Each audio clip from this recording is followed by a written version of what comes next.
میرے بھائی بہنوں، اس رات میں سارے رمضان میں بخشش ہوتی رہتی ہے، لیکن اس رات میں 4 آدمیوں کی بخشش نہیں ہوتی، باقی سب کی ہو جاتی اہل ایمان میں سے۔ تو 4 آدمیوں کی بخشش نہ ہونے کا مطلب یہ ہے کہ اگر یہ توبہ نہیں کرتے تو ان کے لیے معافی کوئی نہیں، اگر یہ توبہ کر لیں تو ایک دم معافی، ان کو بھی اللہ کی رحمت ان کو اپنے چھاؤں میں لے لے گی۔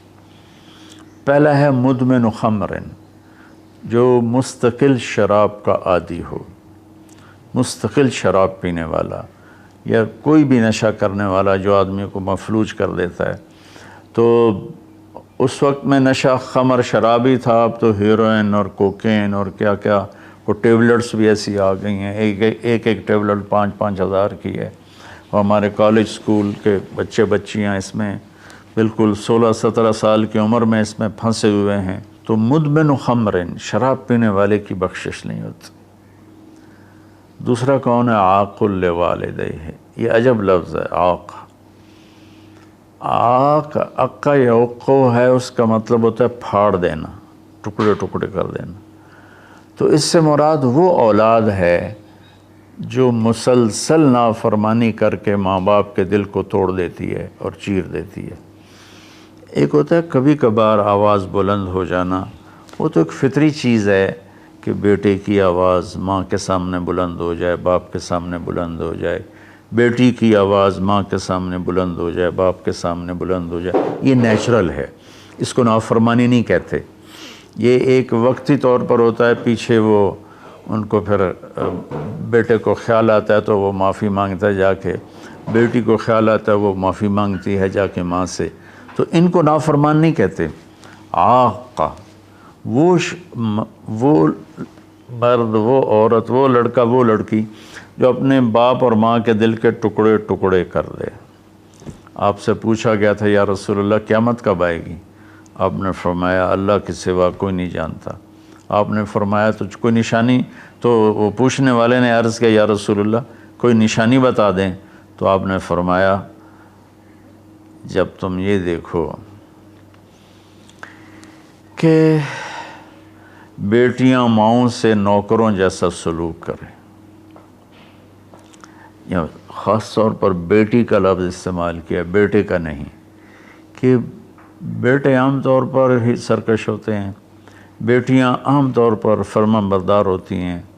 تو آپ نے فرمایا جب تم یہ دیکھو کہ بیٹیاں بھی ماؤں کی دل شکنی کرنے لگ جائیں اور عرب کے بدو لمبی لمبی عمارتیں بنانے لگ جائیں، تو سمجھنا کہ قیامت قریب ہے۔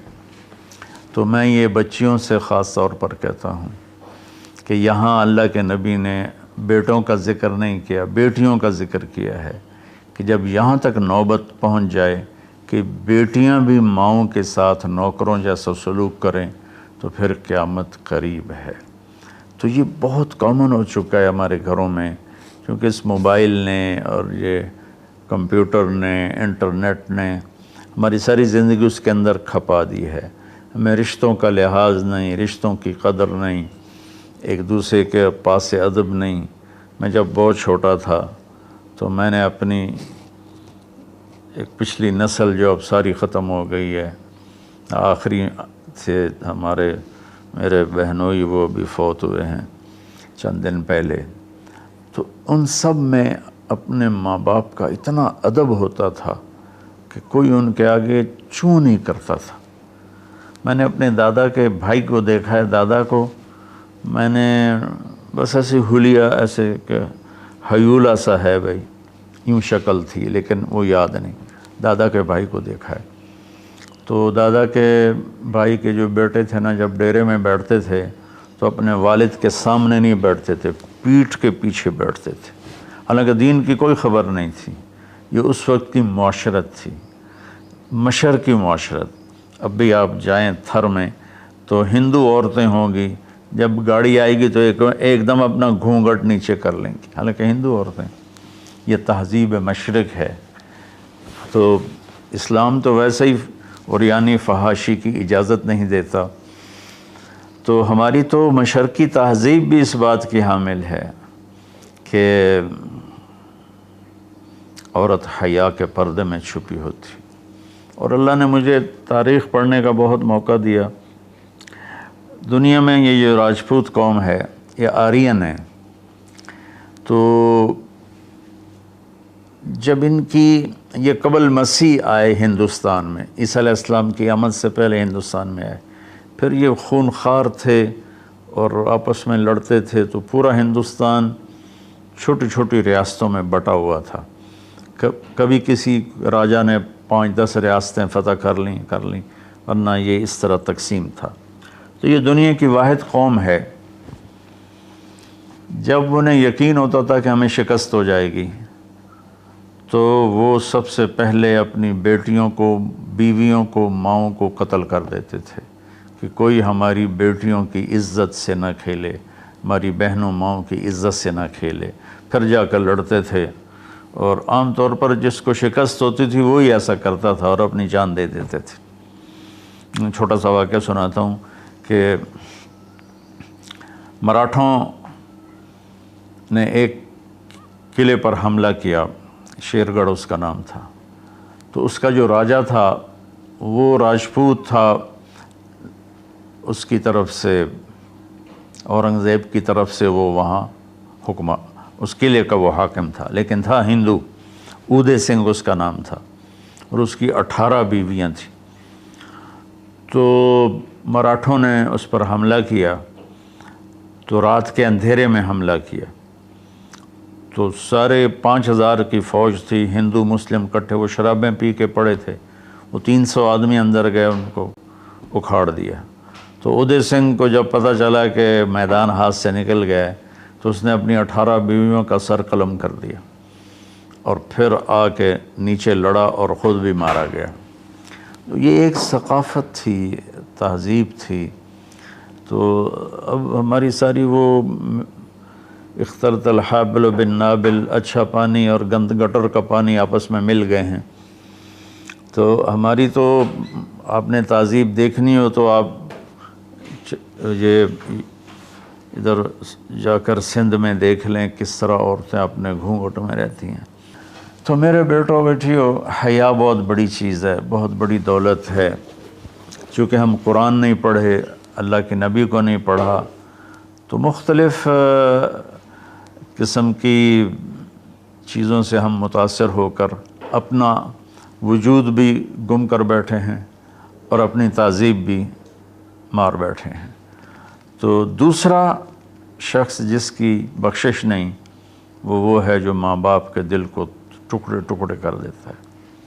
تیسرا ہے قاطع رحم، جو رشتوں کی پرواہ نہیں کرتا، رشتوں کو توڑتا ہے، بدتمیزی کرتا ہے، گالی گلوچ کرتا ہے، اور کبھی بھائی سے لڑتا ہے، کبھی ماں سے لڑتا ہے، کبھی باپ سے، کبھی چچا سے، کبھی تایا سے۔ ماں اور باپ سے جتنے رشتے بنتے ہیں نا، وہ ذوی الارحام کہلاتے ہیں۔ تو جو اپنے رشتوں کی قدر نہیں کرتا اور ان کو ذلیل کرتا ہے تو اس کی بھی بخشش نہیں ہوتی۔ چوتھا ہے الشاحن۔ شاحن کہتے ہیں جو دل میں بغض رکھے کسی کے لیے، دل میں کینہ رکھے کسی کے لیے، تو اس کی بھی بخشش نہیں ہوتی۔ تو دیکھو، میں سب کے سامنے ہاتھ جوڑتا ہوں، اگر کوئی شراب کا عادی ہے توبہ کر لے، ابھی 21 کی رات نہیں آئی۔ اگر کوئی ماں باپ کو ناراض کر کے بیٹھا ہے تو ان کے پاؤں پکڑ کے راضی کر لے۔ کوئی رشتہ داروں سے لڑائیاں کرتا پھر رہا ہے تو صلح کر لے۔ کوئی کسی کے بارے میں دل میں کینہ رکھتا ہے، بغض رکھتا ہے، تو اپنے دل کو صاف کر لے۔ ان چاروں میں یہ آخری چیز بہت زیادہ پھیلی ہوئی ہے کہ ہمارے دل نفرتوں سے بھرے ہوئے ہیں۔ تو میرے بھائی بہنوں، اس رات میں اللہ تبارک و تعالیٰ سب کی بخشش فرما دیتا ہے سوائے ان 4 آدمیوں کی، اور یہ بھی اگر توبہ کر لیں تو ان کی ساتھ ہی بخشش ہو جاتی ہے۔ تو اس میں ہمیں 21 کو بھی جاگنا چاہیے، 23 کو بھی، 25 کو بھی، 27 کو بھی، 29 کو بھی، کہ 5 راتیں، کوئی ایک رات تو ضرور ہوگی باقی اصل علم تو میرے اللہ کے پاس ہے۔